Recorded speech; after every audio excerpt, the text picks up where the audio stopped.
say that the process was some overall good because citizens were able to say,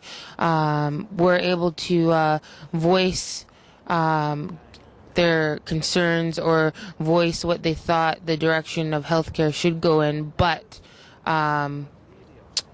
they're skeptic for two main reasons. One is how the government's going to frame the information from the conversation, as well as issues with the facilitation. Is there anything else that you would comment on? Well, the government is suggesting, that these are public meetings, but they aren't. They're by no means a public forum. They're by invitation only. They're limited to 100 people.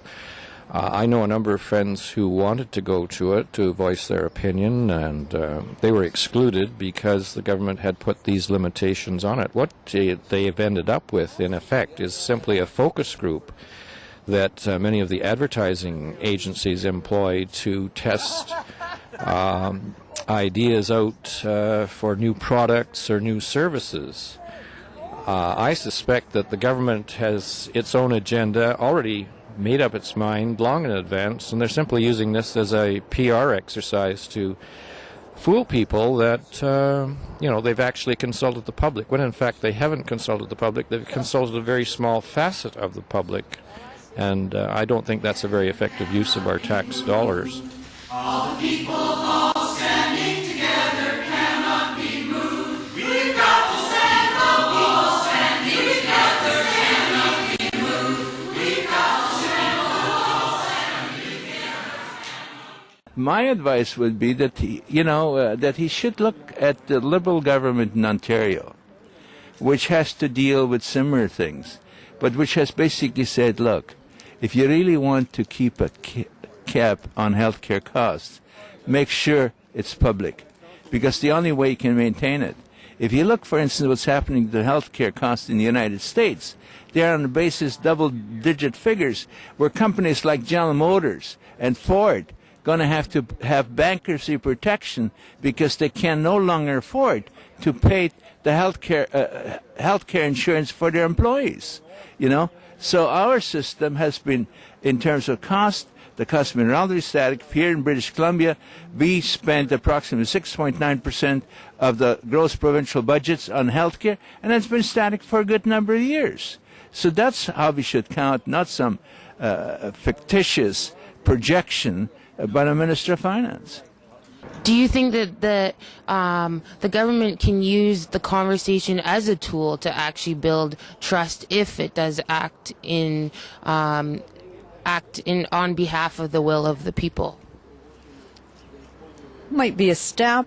I don't know how big of a step it would be. We've got the Romano report, and the governments aren't listening to that. So the public is pretty distrustful of any government. What do you hope the outcome of the process within the context of people, the conversations on health with the healthcare practitioners, as well as the conversation on health with the public? What do you hope the outcomes are? Well, I hope they really listen to the message out there, and I believe the key message is that we want to look at public options. We want to keep our healthcare strong.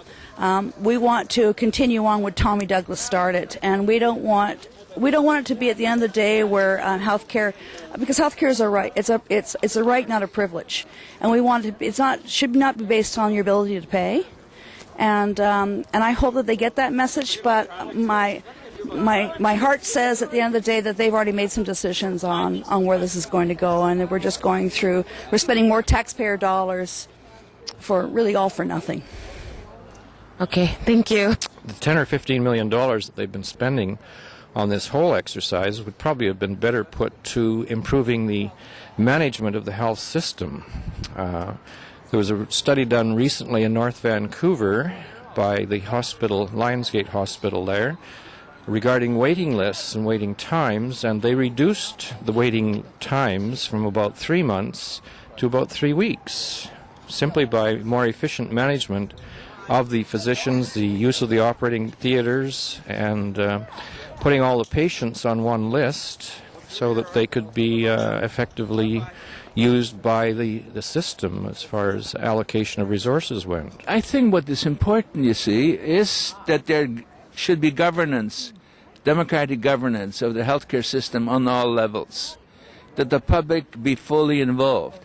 But the other thing we have to do is start talking about keeping people healthy, you know, because we're not doing hardly anything in the area of the determinants of health, like proper housing, income, a clean environment. These are all the things which are part of a healthy nation. And we should spend much more effort in that particular area rather than waiting till people get sick and then try to pay for very expensive interventions and in the acute care system.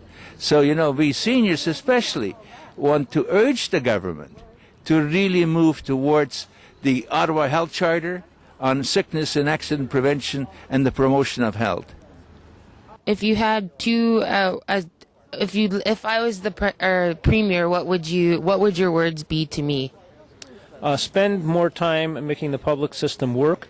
There are viable solutions, and rather than letting people like the Mark Godleys and the Brian Days trying to undermine the public system, put the resources and invest in the people who work in the system that know how to make it work. Thank you. How do you think, last question, we can keep government accountable, or what do you see what citizens should do, all citizens in BC and Canada? Well, if there's governance, if there's democratic governance on all levels of the healthcare system, there will be accountability. You know, waiting 4 years for an election isn't much of accountability, because in 4 years without seniors, most of us could be dead. So, you know, it's a little bit too late then. But on if you have democratic participation on all levels of healthcare, you can have day-to-day communications on by the grassroots with levels of healthcare administrators. If you can change your vote when you change your mind, that is what democracy is all about. Now polling.ca. Perpetual democracy doesn't mean that you have to vote every day.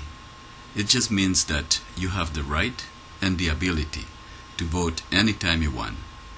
And that is what perpetual democracy is all about.